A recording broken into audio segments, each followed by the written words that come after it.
का हमारा टॉपिक है नदियां, बहुत ही इंपॉर्टेंट टॉपिक है। तो आइए सेशन को चालू करेंगे और चीजों को समझने का प्रयास करेंगे।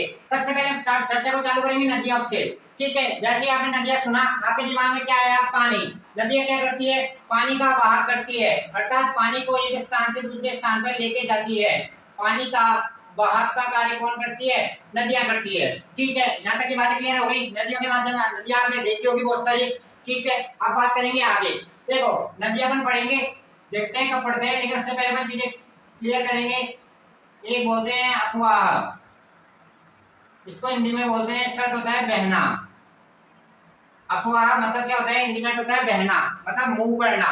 ठीक है, तो देखो अफवाह शब्द से क्या तात्पर्य है? अफवाह शब्द लिखिए, एक क्षेत्र के, अफवाह क्या होता है? अफवाह क्या होता है? एक क्षेत्र के नदी तंत्र की व्याख्या करता है।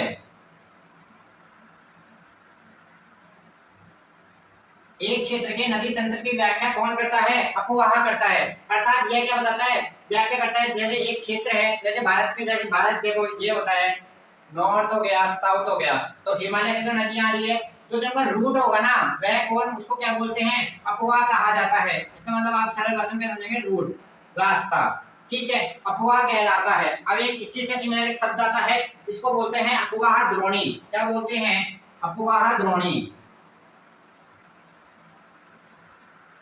अफवाह द्रोणी। आपको सबसे पहले शब्द पढ़ना जरूरी है, क्योंकि देखो आप बचपन में डायग्राम बनाते थे नदी का, ऐसा ही बनाते थे, पूछा ना?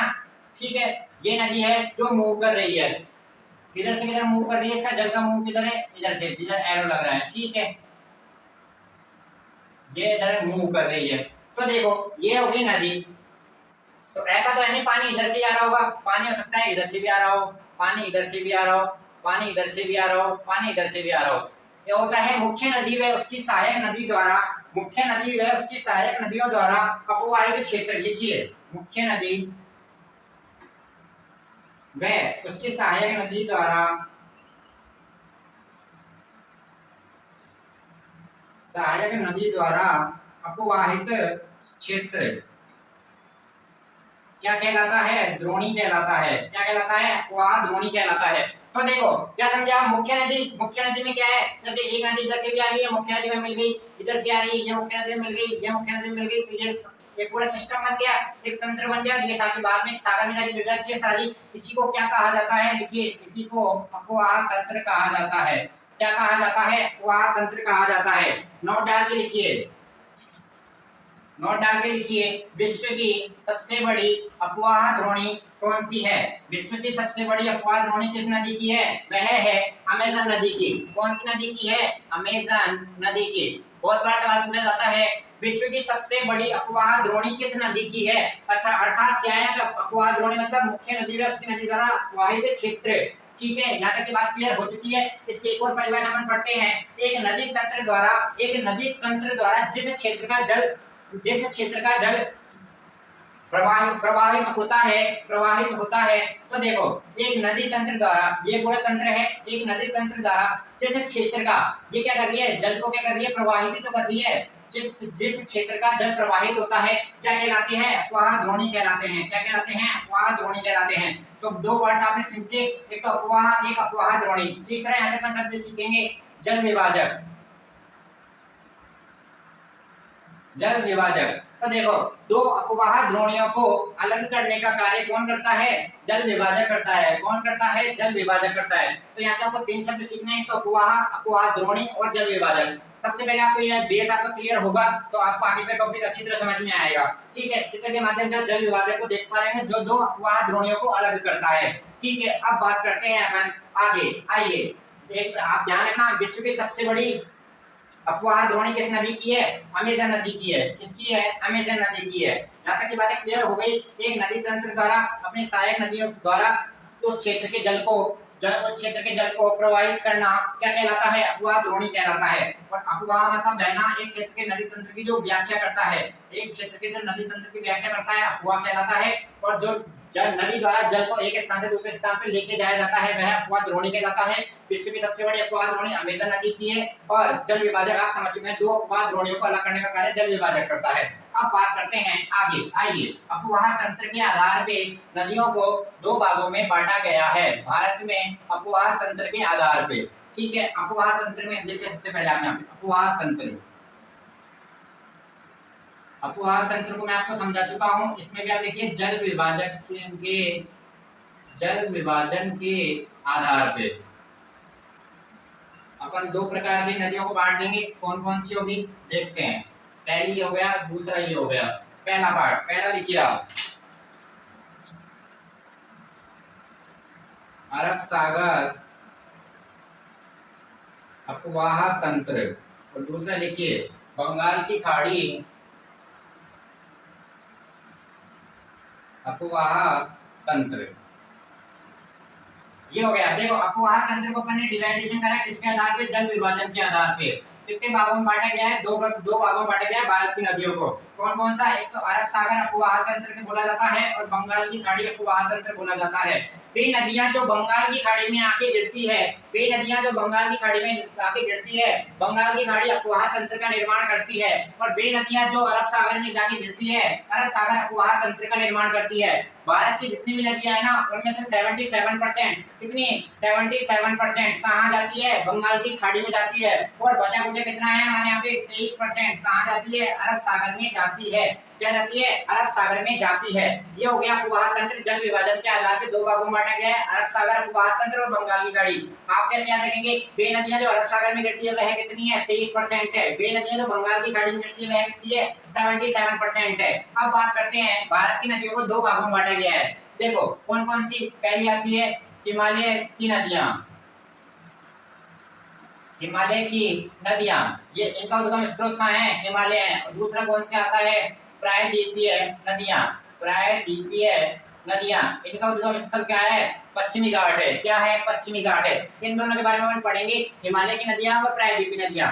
तो हिमालय की नदियां अधिकतर कहाँ आती है, बंगाल की खाड़ी में गिरती है। कहाँ गिरती है, बंगाल की खाड़ी में गिरती है। ठीक है, प्रायद्वीपीय नदियां भी बंगाल की खाड़ी में गिरती है, लेकिन इसमें एक एक्सेप्शन आएंगे दो, नर्मदा और तापी। क्या आएंगे, नर्मदा और तापी। वह किधर की तरफ गिरेगी, अरब सागर की तरफ गिरेगी। यहाँ तक की बातें क्लियर हो चुकी है। आगे बढ़ते हैं, आइए। ये तो था हमारा पहला डिवाइडेशन, इसके आधार पे जल विभाजन के आधार पे। अब आते हैं दूसरा डिवाइडेशन। दूसरा डिवाइडेशन आता है जल संभर क्षेत्र के आधार पे। देखिए हेडिंग आगे लिखिए, दूसरा जल संभर क्षेत्र के आधार पर। जल संभर क्षेत्र के आधार पे नदियों को कितने भागों में बांटा गया है, 3 भागों में बांटा गया है। देखिए 3 नदियां कौन कौन सी है वह अपन लिखने का प्रयास करेंगे। और यह सब आपसे एग्जाम में पूछा जाता है, इस बात का आप लोग ध्यान रखना। कोई भी आपको बात यहाँ पे अनर्गल बात नहीं पढ़ाई जा रही है, सब यहाँ पे इंपॉर्टेंट बात पढ़ाई जा रही है। पहली नदी आती है प्रमुख नदी द्रोणी। तो देखो पहला डिवाइडेशन अपन ने क्या पढ़ा था, पहला डिवाइडेशन अपन ने पढ़ा था कहीं पे, जल विभाजन के आधार पे। जल विभाजन के आधार पे दो भागों में बांटा, एक तो अरब सागर अपवाह तंत्र और बंगाल की खाड़ी।